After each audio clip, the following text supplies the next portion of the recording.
even a war between India and Pakistan, two of the smallest nuclear powers, with only a few hundred weapons of about the size of the Hiroshima bomb, we might die as unintended consequences that the Indian and Pakistani generals never even gave us a thought about.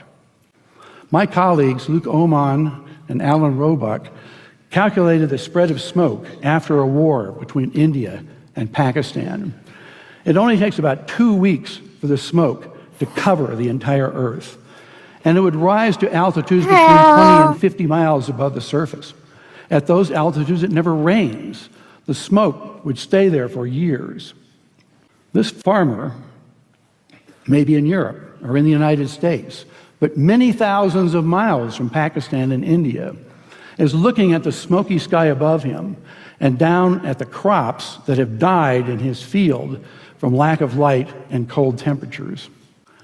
It's estimated that in a war between India and Pakistan, that we would lose 10 to 40% of the yields of corn, wheat, and rice for years afterward because of the bad weather.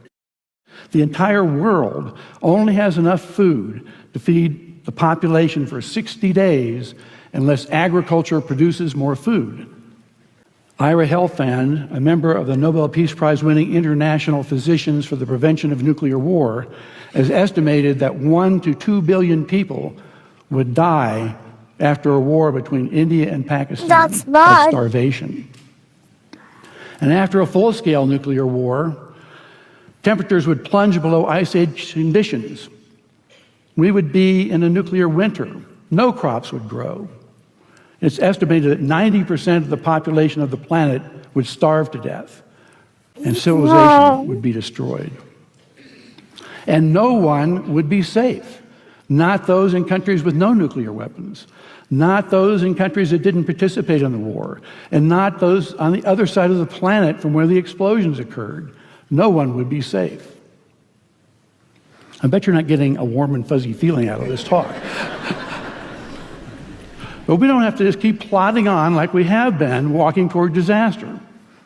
We can do things to stop a nuclear war and prevent global starvation and the end of human civilization. In the 1980s, politicians recognized the dangers of a nuclear conflict and did things about it. Nowadays, politicians don't seem to understand the dangers of these wars, and the younger generations hardly give nuclear conflict a thought.